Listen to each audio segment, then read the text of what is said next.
Alam mo ba na bago makapagbigay ng isang malinis at ligtas na inuming tubig ang isang water filling station, ay dito nagsisimula ang lahat?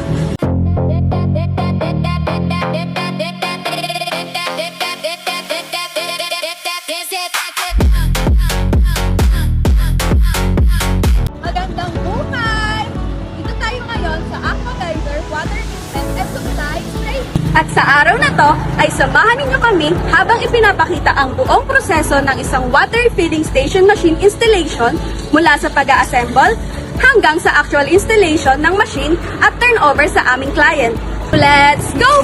Nagsimula ang araw namin sa paghahanda ng lahat ng kinakailangang kagamitan. Matapos na maihanda ang lahat, bumiyahin na kami papunta sa aming client.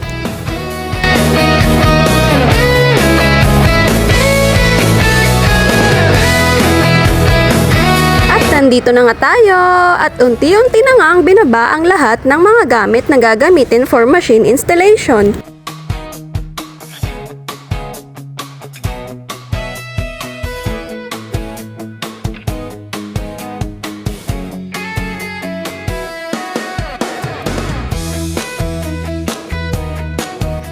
So ngayon ay nandito na po tayo sa water station ng ating client at dito natin install ang kanyang machine. Tara!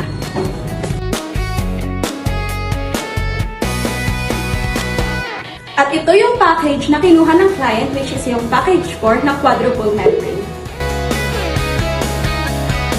At may kasama na siyang dalawang 1,000 liters na storage tank. Bukod sa mismong water refilling station machine, kasama rin sa package na ito ang libreng deep well pump installation at stainless steel sink para sa mga piling lugar.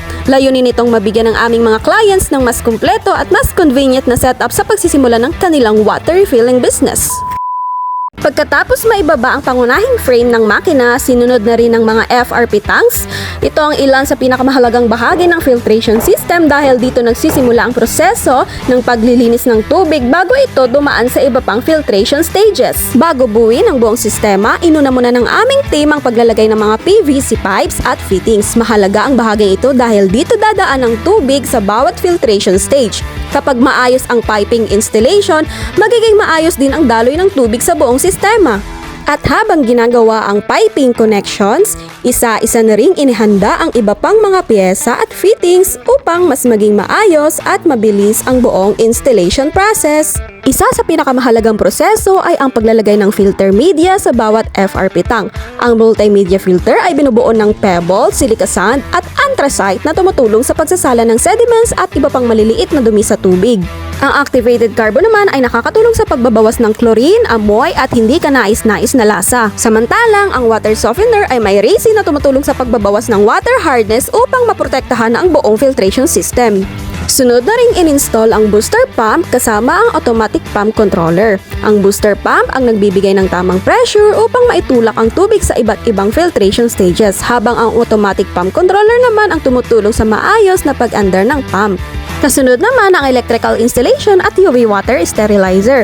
Ang control panel ang nagsisilbing pangunahing control center ng makina, habang ang UV water sterilizer ay gumagamit ng UV light upang makatulong sa pag-disinfect ng tubig sa pamamagitan ng pag-neutralize sa mga bakterya at iba pang microorganisms bago ito tuluyang maiproseso.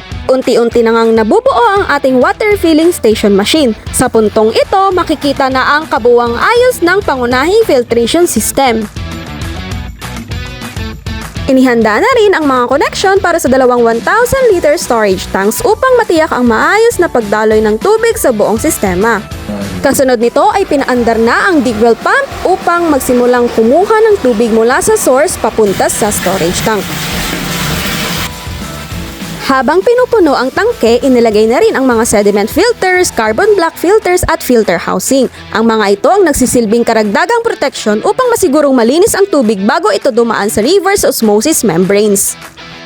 Isinagawa ang initial backwash ng multimedia at activated carbon filters. Normal lamang na maging maitim o marumi ang unang lumalabas na tubig dahil nililinis nito ang mga pinong particles mula sa bagong filter media bago ito gamitin sa normal na operasyon.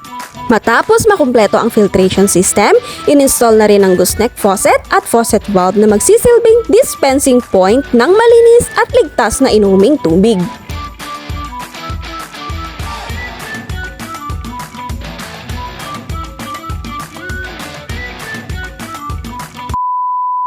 Ito na ang flavor ng tubig ko. At hindi nagtatapos ang aming serbisyo sa installation.